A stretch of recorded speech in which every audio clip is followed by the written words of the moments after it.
าได้ว่าโบโยนเบาๆแบบนี้โยนเบาๆเบาๆเบาๆเบาที่วันสุดท้ายเอาเกือบไรยืน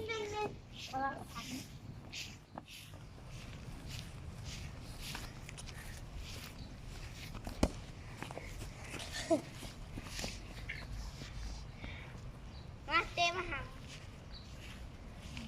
โดหวานอีกโดหวานก็ไอเชียโดโดดมาหวานเยอะมือกองแท้